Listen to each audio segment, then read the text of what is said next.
श्री गणेशाय नमः। श्रावण मास महात्म्य अध्याय 26 श्रावणी अमावस्या व्रत। भगवान शिव बोले, हे सनत कुमार, श्रावण मास की अमावस्या को जो कुछ किया जाता है वह मैं तुम्हें बताता हूँ। पूर्व काल में मैंने अनेक बार रमणीय वृषभ पर बैठकर महाबली, बलशाली और दुष्ट राक्षसों से युद्ध करना पड़ा है। इस वृषभ ने सदैव ही मेरा साथ दिया है, मैं इसका बहुत आभारी हूँ। युद्ध में राक्षसों ने इस वृषभ को बहुत शारीरिक क्षति पहुँचाई है, तब भी उसने मेरा साथ नहीं छोड़ा। मैंने अंधक राक्षस का वध किया तो मैं बहुत खुश हुआ था। मैंने अपने नंदी वृषभ से कहा, हे नंदी, तू मुझसे वरदान ले, तेरे सभी घाव स्वस्थ हो और तू महाबली बन जा।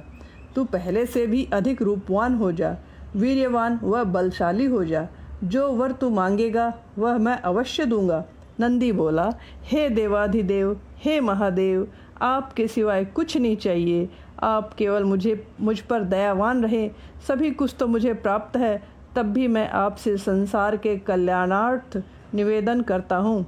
आज श्रावण मास की अमावस्या है। आज मेरा कामधेनु रूप में जन्म हो। आप इस अमावस्या को वरदान दे जो इच्छादायक हो।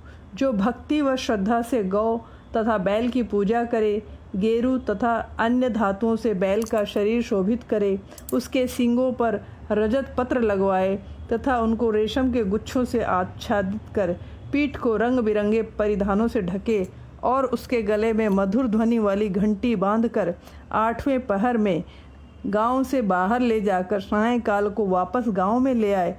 यदि कोई खली बिनौले आदि गौ बैलों को खाने को देगा, उसके यहाँ पशुधन वृद्धि होगी। जिस घर में गौ बैल का सम्मान नहीं होता वह शमशान तुल्य होता है। गोरस बनाने के लिए पंचामृत व पंचगव्य आवश्यक होता है। जो घर गोमूत्र से पवित्र नहीं होता उसमें रेंगने वाले जीवों का वास रहता है। हे देवाधिदेव, भोजन का रस गोरस से मिलता है। अतः हे प्रभु, यदि आप मुझ पर बहुत प्रसन्न हैं तो मुझे भी वरदान दें।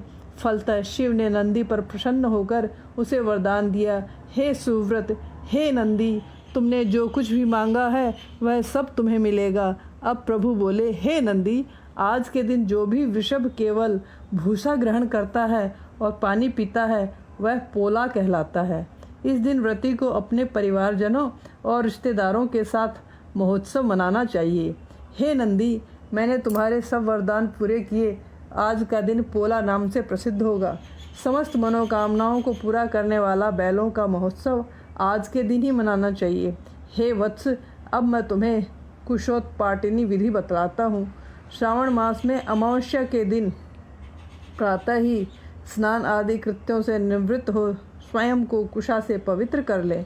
तब यह विचार करें कि प्रभु ब्रह्मा जी द्वारा यह प्राकृतिक उत्पत्ति, जो कि कुश, काश, भव, दुर्बा, खश, कुंदरू, गेहूँ, चावल, मूंज और घास हैं, मेरे समस्त दोषों को दूर कर देगा।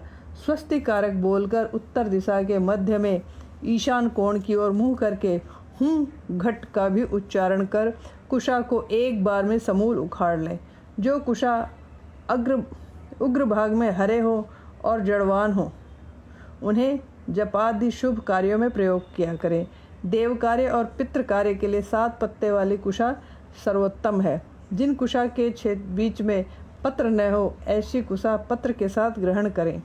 ब्राह्मण को 4 कुशा, क्षत्रिय को 3 कुशा दिए जाने चाहिए, अथवा सभी के लिए 2 का प्रयोग शोभायमान कहा गया है। उत्पन्न काज हेतु, वर्णों हेतु 2 का प्रयोग पवित्र होता है।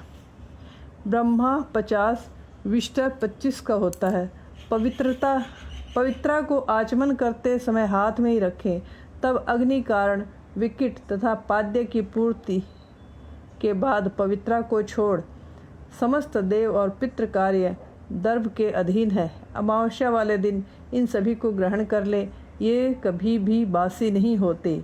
इस 26वें अध्याय के पाठ श्रवण से पशुधन की वृद्धि होती है। हर हर महादेव, हर हर महादेव, हर हर महादेव शंभो।